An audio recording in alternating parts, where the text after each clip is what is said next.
Can you hear the war cry? The adrenaline bursts through the riverbanks. Welcome to the skirmish. Hey guys, so here's your boy jackdrips here today, and we are going to be looking at the Kanger Subtank today. This is the full-size 25mm original version. I do know that the 22mm and the 18.5 versions are coming out, the mini and the nano, but I decided to go with the big boy today, the big bastard, because I like the capacity and everything else. So let's have a vape quick.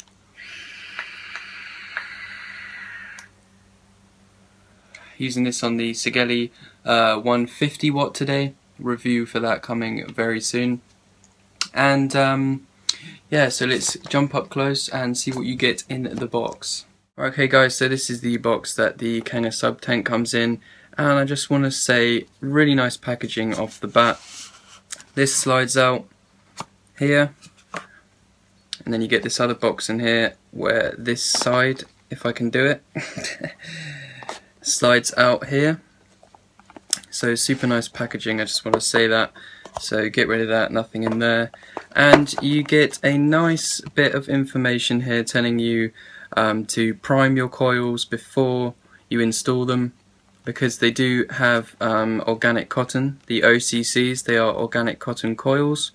So make sure you read this, you drip a few drops onto your atomizer head before you install it into your tank, just to save it burning up, because if you fire it without priming it, it will burn instantly, and goodbye coil head, no more coil.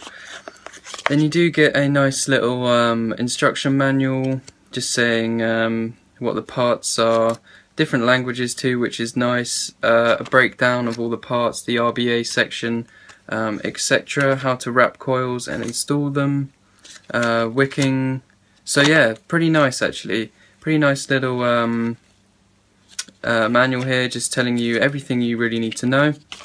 Then we do get a product authenticity check. You can check that by scanning the QC code on your phone, because believe it or not, these are made in China, but China are cloning China, so bear that in mind. And then we get all these amazing goodies in here. So first of all, you get some pre-built coils, some spare screws, and an infamous blue screwdriver. That's for the RBA section, which I'll get into in a minute. They do give you some Japanese organic cotton, and it is authentic from Japan, Japanese cotton sheets, so that's really nice that they include that. Then you get this what's it called, like adapter beauty ring thing that goes from 25mm and slopes down to 22mm. So in theory it should look better on your 22mm devices. I don't really use that because the Sigeli 150 looks nice. Then you get these goodies in here, which the box section doesn't come out, you just have to pull it out. Here is the RBA section, and if you just take off this top piece here, then you can see the coils inside. Does smell a bit plasticky or machiney, so you might want to wash that out, get rid of some of the machine oil in there. It does come with a pre-built dual coil too. Pretty nice, pretty nice. And then this second section of the chimney comes off and allows you to get at your build deck properly there. So that's the RBA section. I haven't actually used it yet because I'm loving the coils that it comes with. But yeah, this just screws into your base like normal, and then screw this piece on when you're all wicked up and ready to go. And that screws into the shaft section, which you will need to replace, which I'll show you when we break down the Subtank. That screws into there when the tank's all put together, which is kind of annoying that you have to replace this top section of the Subtank to be able to use the RBA section, but it is what it is. I know in the new versions you don't have to replace the top section. They've redesigned the RBA heads so you can just use the same chimney or shaft. Then it comes with a replacement coil, a 1.2. Not sure how well you can see that, but it recommends 12 to 25 watts. That's the 1.2 ohm. But it comes pre-installed with a 0.5 ohm coil, so make sure your device can handle it. Make sure, you know, if you're going to run it on a mech, that you've got decent batteries, etc, etc. So that all comes nicely packaged in there, all your bits and pieces that you need, cotton, amazing, and your RBA tools. Right, so if we chuck all this back in here, not like that, like this, your tank comes in there. If it comes without a tank, then maybe you want to contact your vendor, because it should come with a tank in there. And then this just slides back in here. So if we get rid of all this and get to the real deal, which is this beast here, the Subtank. So as you can see, it's designed with red O-rings, which some people said they're not a fan of. I personally really like the looks of this tank. 25mm, so it's not going to sit flush. On the Sigeli 150 watt, which is a 23mm width at the top, it does have a little bit of overhang, but by the time I put the silicone case on, kind of gets rid of that a little bit. So if we go ahead and take this off the device, you'll see that the airflow on this is very generous and very nice to use actually. Quite a few threads going on here. Here we go. So as you can see, the airflow holes on here, it comes with 3 on this side and nothing on this side, but some little indents to help you grip it better. But if you have 3 airflow holes open there, then you can grab the knurling part on your device and turn this, clicks into place nicely, so that's 2 airflow holes open. Then you can turn it again. It's stuck on there quite well. I can move it, but without a device attached it's a bit more tricky. 1 hole there, and then what I like is that they included a section where it clicks in where there's no holes open. So I find that quite useful when you're storing it, because what I found was I'm in my car quite a lot, or outside at work quite a lot vaping, and it is very cold in the UK at the moment. So when you're just sitting this and leaving it, I like to shut off the airflow so there's no chance of juice leaking at all, which I've had a few leaking issues, but that's only because of the temperature change with the juice. The juice will be thick when it's cold. When it gets warmer, when you take it inside, it will start to thin out a bit, and that pressure change can just make it leak a little bit, but not too many problems. Look at the 510 here, it does have a spring loaded center pin, so it will screw down, fit down flush on all your devices. I've had no problems with it at all. Moving up, you do get a Pyrex glass tank section, and then you can see it does come with a wide bore drip tip, which completes the look, very nice. Then you'll see 2 screws up here, which you unscrew when you've disassembled the tank. Unscrew these 2, and then this means you can change this top section with the shaft in it out, put the RBA shaft in, which is shorter and slightly thinner, but we'll talk about that later, and then put your RBA section in, and it will all fit together with the new top piece. So if we go ahead and just flip this upside down, works like a lot of bottom fed clearomizers these days, where you hold it upside down, you unscrew the base with the airflow ring, comes off altogether, and here is where you see the very juicy coil head. See, this one is a 0.5 ohm coil that it comes with. Yeah, been super impressed with these coils.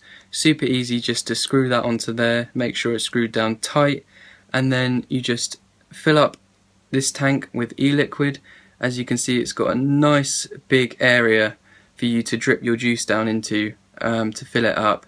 And you just fill it up to the top of where that shaft is. Don't go down the middle of the shaft because it will just drop straight out the end. But yeah, you fill that piece up there and you're good to go. Also, which I'm not going to do now because it is full of juice, this glass section comes off, leaving the metal window lines around it, and that's where you can access your shaft to change it out for the RBA section. So when you have installed your coil into here, which is super easy, and just screw it down, make sure it's tight. Also, it's square, so it's nice to grab onto and crank down. Grab this section, flip it upside down, place it in there, screw it down all the way, and this is the important bit, is you've got this knurling for to grab onto it and turn it. Feel some resistance, keep going a little bit until just stops. Nice and tight, not too tight, you don't want to end up breaking the glass, but tight enough. So that's all assembled. When you fill it up with juice, then you just turn it back upside down. Not sure how well I did that, not very well, but you turned it upside down. There it is, all juiced up and ready to go. I need to kind of refill this. But yeah, that's basically the Subtank. Super easy, fill and go, 0.5 ohm, coil head already installed, and it comes with a 1.2. So make sure you've got a device that can handle it. But yeah, as we see up here, it says Kanger, nicely engraved in there. And that's all the engraving on this really. That's all it says. But then if you look at the base, it does say Subtank and designed and manufactured by Kanger. So yes, all original design, super nice, really well made, well constructed, solid feeling piece. Holds 6 ml of e-liquid, is 25 millimeters around, so bear that in mind, and comes with a nice wide bore tip, which does narrow down, but it does the trick. So there we go guys, that's the Kanger Subtank, and I'm going to head back up to normal view. Right, okay guys, so that was the Kanger Subtank up and close, and now I'm going to talk about the performance, what I've been dealing with on a day-to-day basis with this. So basically, the 25mm thing that everyone moans about, I haven't really been too fussed. I mean, it looks good on the Sigelei 150, and it kind of looks a bit janky on my IPv2, because that is like 22mm, maybe, yeah, 22mm that is, even with the slopey down bits. So it looks a bit weird on there, but for the most part, been happy with the size and the looks of it really. Tiny bit of overhang on 23mm devices, but not too bad. So the 6mm juice capacity, that is another thing I absolutely love about this. You can hold a ton of e-liquid in here. It will last me a long time, and yeah, the capacity of this with the battery life of this Sigelei 150, it's just been an absolute dream. You know, you don't have to worry about anything really, especially when I'm driving, you know, don't have to stop and drip or whatever, you know. I've just got a tank that performs this well when I'm just on the go. And another thing I really wanted to mention was the power handling. Okay, so try and guess what, how many watts I'm running this at.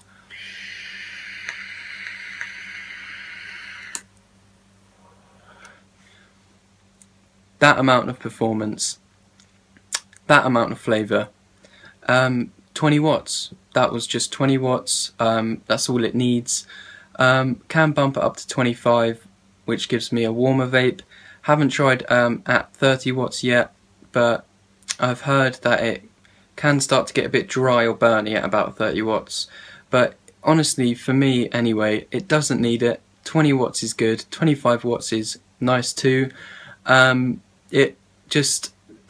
It's like economics, is that right? No, the power efficiency and you know, what it does with the power, how it handles it, it really transforms 20 watts into a really nice vape.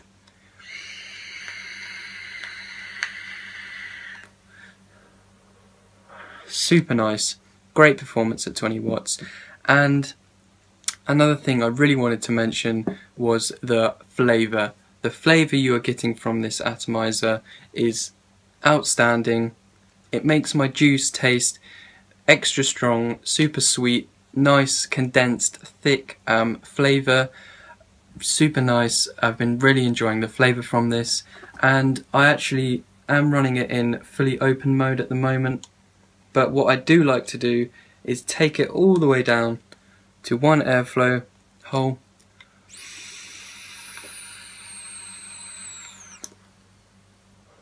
Still performs extremely well, but it just draws more flavour out of it.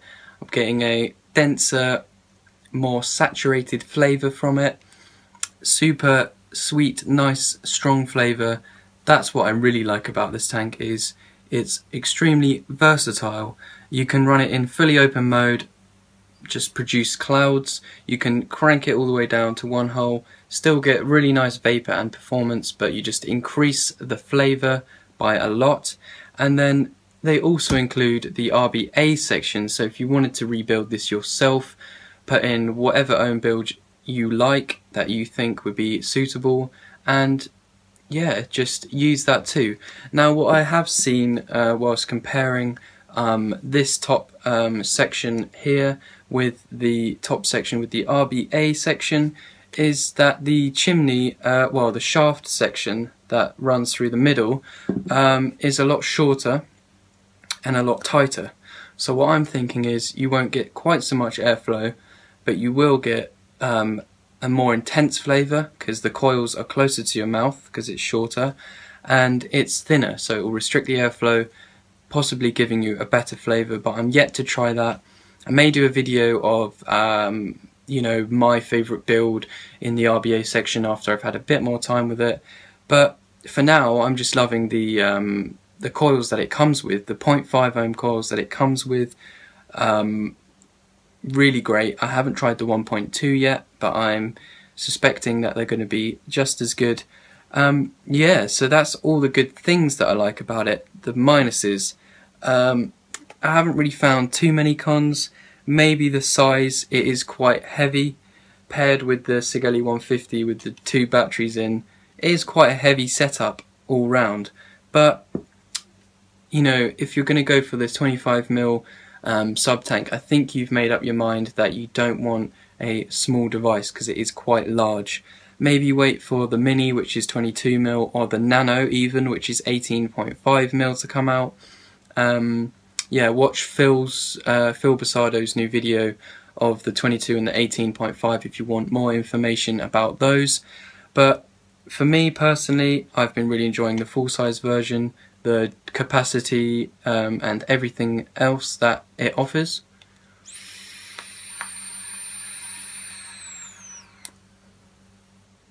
Yeah, that's still on the single airflow setting. Super nice. What else are the cons about it? Maybe the 25mm size of it might put some people off because it won't sit flush and look nice on 22mm devices. Like the IPV, it does not look great on, still performs well, but does not look amazing on. And yeah, what are the other cons? I have experienced slight leaking around this underneath the O-ring base section, where I had left it overnight in a cold environment, brought it inside in a warm environment, the juice changed viscosity and the pressure just changed slightly, and I got a few drops of e-liquid leaking out. When I took it apart, took the coil out, looked inside the base, there was a bit of e-liquid around where the coil screws into. Just washed that out, cleaned it out, wiped off the coil heads, wiped around the top of the O-ring, put it back together, and I haven't had any problems since. Maybe until I take it back outside and it gets cold again. Who knows? Other cons I can think about, not really any other cons. Maybe for some of you subjectively you won't like the looks of it, the exposed red O-rings, some of you might not like. For me personally though, I really love the aesthetics of the Subtank. I love the look of the red exposed O-rings, the knurling down the bottom, I even like the look of that.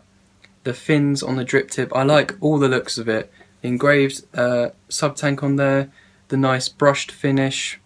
I like all the looks of it, and that's another thing to mention, is that the finish and quality and durability of this device is solid. Nice brushed finish, really smooth and clean, well done. It feels like a solid piece in your hand when you're vaping it. It feels like a quality piece of equipment. And yeah, other pros I can think about is just, yeah, flavour and vapour. I mean, it performs really well.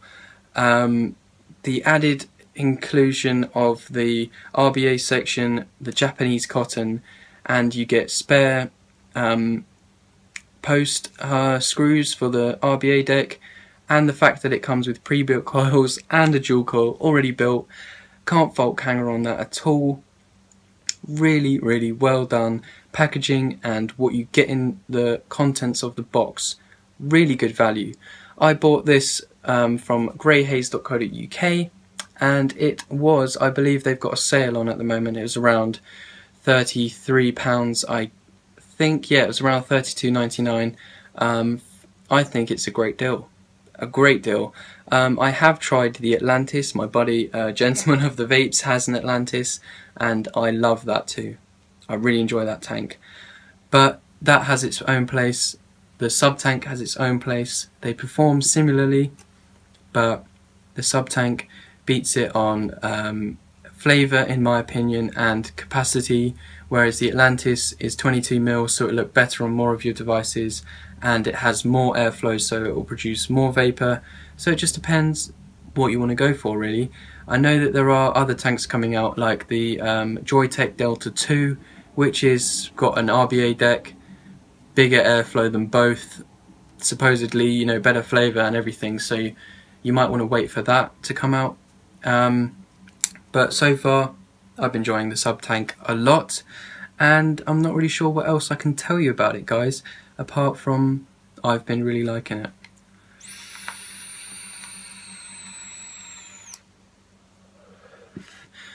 So if you want a clearomizer that produces vapour like that, then head over to greyhaze.co.uk. It is available at other places, but that's just where I bought mine from. Yes, I did buy this myself because I wanted it, and I just happened to be reviewing it too. But that is the Kanger Subtank. Thank you so much for watching. Stay tuned for the Sigeli 150 watt review coming soon. And yeah, cheers guys, thanks for watching, and do not stop vaping.